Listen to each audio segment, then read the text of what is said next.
Hi there, and thanks so much for checking out this bujo video.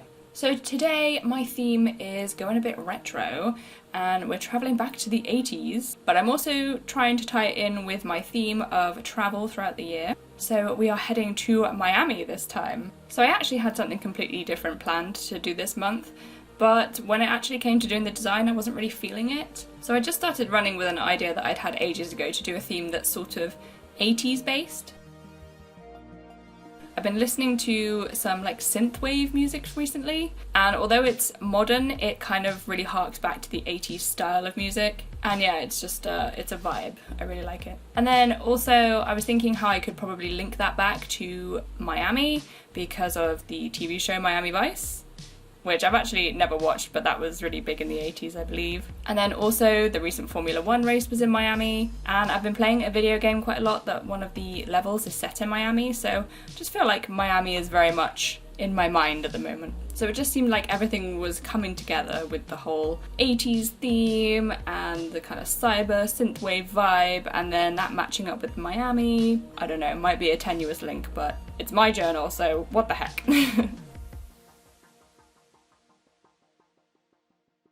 So starting off with my front cover, and in keeping with the retro vibe, I have gone for doing some Polaroid pictures.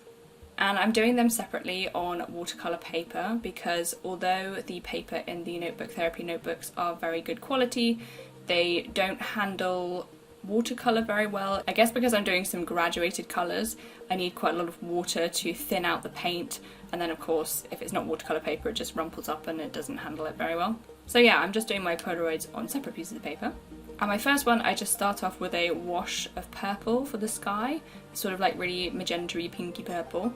So I'm using a darker purple colour to block in some high-rise buildings. Miami has quite an iconic skyline that is right on the water, so I'm recreating that vibe with these silhouettes. The second layer is a darker purple, and I'm putting in a few palm trees to one side. I feel like that is what's going to distinguish it from any other normal city. Everywhere has high-rise buildings, but yeah, I feel like palm trees makes it feel Miami. And once all that's dry, I'm going in with my white Jelly Roll pen to do all the windows. And I think this really suddenly brought it to life. It really made it look like it was a lived-in city. I love it, it looks so cool.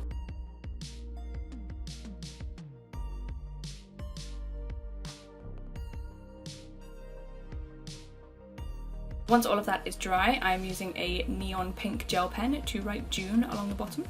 I think this colour works so well. It's really got that 80s vibe with the neon colour, and it complements the purple quite nicely. So the next Polaroid is probably a little less detailed. So I'm doing a setting sun in a very iconic 80s style with lines going through the bottom half of the sun. I feel like there's a name for it, but I'm not quite sure. But when you sort of listen to all the synthwave music, it has this on like all of the thumbnails and stuff. I think it's a pretty iconic design from the 80s. Or at least if it's not actually from the 80s, it's very representative of the 80s. Okay, so upon further research, this is known as the outrun aesthetic, which is linked to a 1986 arcade racing game called Outrun. It's also called synthwave or retrowave aesthetic too. So after I've done my sun, I'm just adding in the kind of sunset colour background with purple kind of going into a pinky magenta. When that was dry, I added in some palm tree silhouettes over the top, just to bring that Miami vibe. Although I did do them a little bit big and I kind of covered up the shape of the sun a bit, but never mind.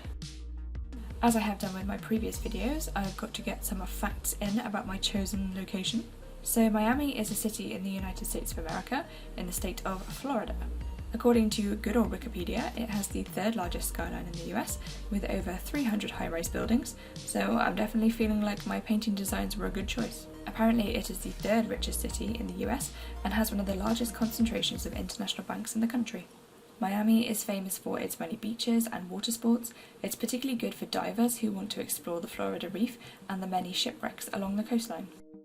The Everglades National Park is close to Miami and is a huge tropical wetland home to alligators, crocodiles, flamingos and manatees, among many other things. There's also a huge array of art galleries and museums to visit, so it sounds like an awesome place for a holiday. I'm not too sure I could cope with the weather though. It has a tropical climate with very hot and wet summers. So with a blue neon gel pen, I wrote Miami along the bottom in kind of like a Miami Vice type font. I kind of googled Miami Vice and this kind of, these fonts came up, so like this blocky one mixed with this really kind of expressive cursive one as well. So I tried to put those two in there. So I wanted these to be on a black background, and I grabbed a piece of paper from another Dr. Grid journal. I stuck them down to the black paper, but I didn't stick it in completely because A, I wasn't completely sure if I liked the arrangement, and B, because the watercolour paper is quite thick, I didn't want to stick it in because when I start drawing on the other side of the page it will make it quite bumpy and difficult to keep the line straight. So I thought I would just stick it all in at the end when I finish the rest.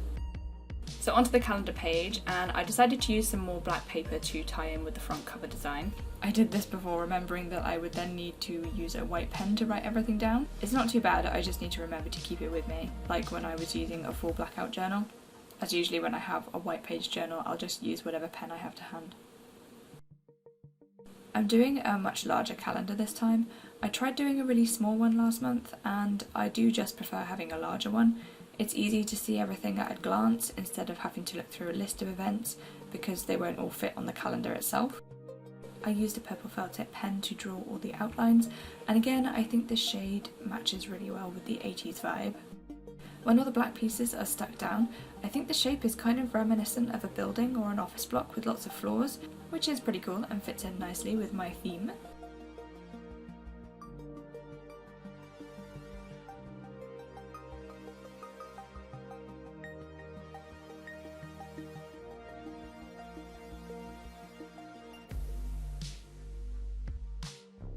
As I was writing in my numbers, I realised that I had actually counted out my boxes wrong, so I had to add an extra box for the last day of the month on the end. But also, I normally draw my calendars starting from a Monday, but because I'd miscounted, it means I actually have to start this one from a Sunday, which I know some people do and is fine. I'm not into it, but I will just have to cope this month. Then I added my title again with the neon pen. I felt like when I started the video, I wasn't quite sure how to do that cursive font, and as time went on I got better at it and made it look more like the 80s style that I've seen. So the first two pages aren't great. They're okay, but they're just not kind of in keeping with the style as I wanted. And this month, along with my calendar, I decided to put my memories section in on the right side, and again I did the title with that blue gel pen.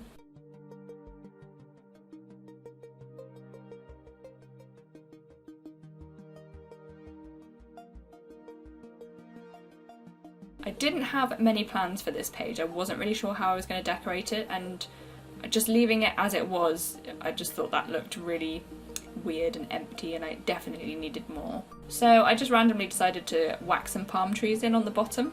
I think they worked pretty well actually, and yeah, the colour matches, and yeah, it looks really cool.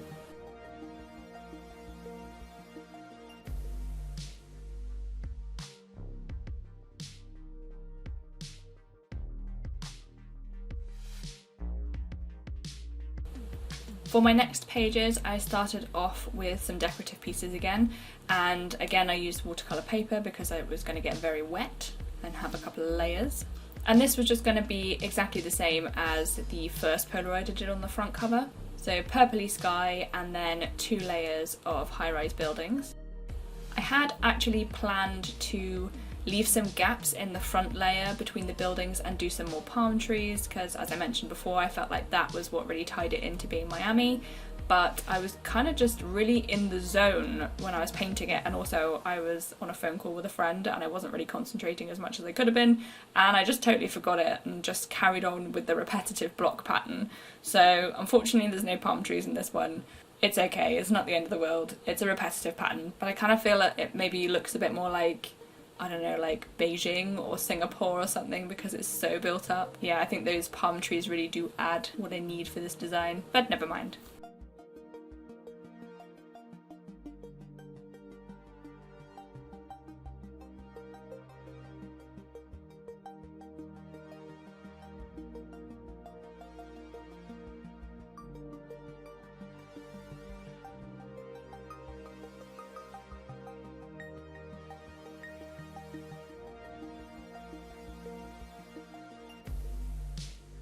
So this page is a playlist page, and I've actually never done one of these in my bullet journal before, but I felt like trying something new, and I felt like because there was this link back to the synthwave or retrowave kind of music that I've been listening to, and a lot of the cover art for the music really links in with my theme. So I printed them all out and then just arranged them on the page. I printed one extra than I actually needed because I didn't know how they would look on the page, but in the end I decided that the one that kind of didn't really fit the colour scheme was the one I was going to ditch.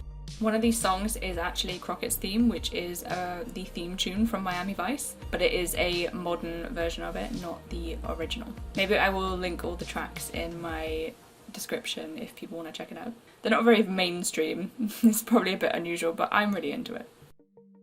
And once I found an arrangement that I liked, I added in the titles. I alternated using the pink and the blue pen, but the blue pen decided it was just gonna die, which was very annoying, and I spent ages just trying to get it to work and scribbling on scrap pieces of paper, but I don't know, the gel pen, it was just not working and it was so annoying. I actually did go back in the end and go over it with a different pen. I found a felt tip pen that was quite a similar shade, so I kind of neatened it up afterwards because I was just really annoyed by how untidy it looked. After all that was stuck down, I then stuck my decoration down. I had made it a little bit bigger than the page required, so I just trimmed it down after I'd stuck it in. And yeah, I really love how it looks, so obviously I'm going to mirror that on the other page. The next one is my gratitude page, and it's pretty simple. Just wrote gratitude at the top in that font again, and then all the numbers of the month down the side, and then I will just add in one line a day about something I'm grateful for.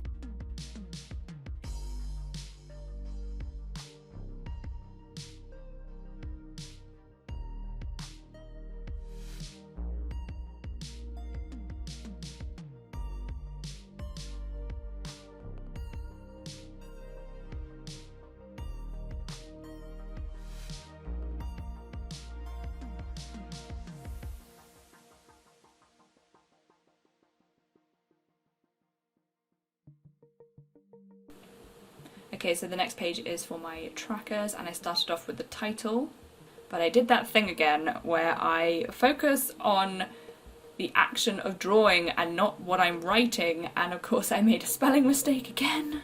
It's kind of ridiculous how often I do this. So I missed out the C in trackers, so I had to add it in afterwards, and it just looks really messy and I'm annoyed.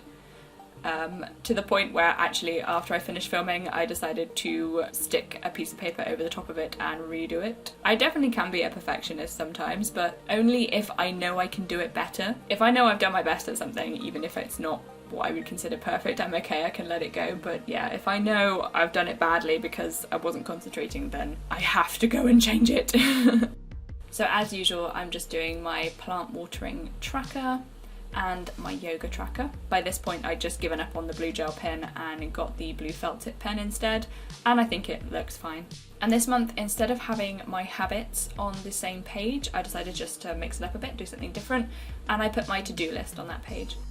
And then to decorate it I used some strips of washi tape down the sides. I absolutely love this one so much, and I don't actually get to use it that often. It's kind of got like this spacey Nebula type pattern on it, but it's the perfect colours, it just matches so well.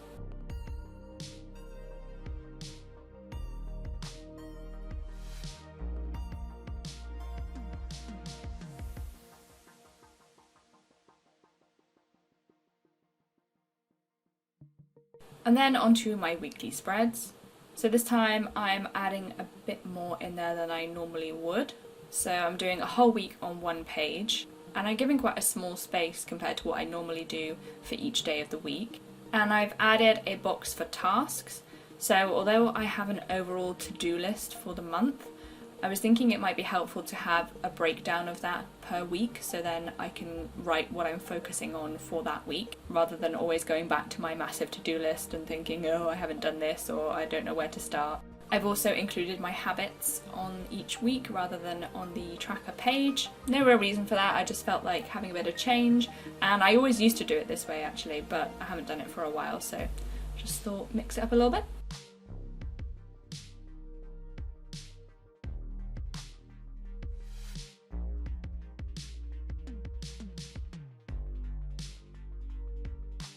And then in the gap between those two boxes, I've just added in some more paintings. So the same as the front cover, just the setting sun and the cityscape. And each week is exactly the same except for the last week, which finishes on a Friday. So I've just added in a little note section under there. Now going back to the front page, I stuck in my black piece of paper, but actually I wasn't massively happy with how it looked. The page is quite big, and then the two Polaroids in the middle, I don't know, just like the layout, I just didn't really like it.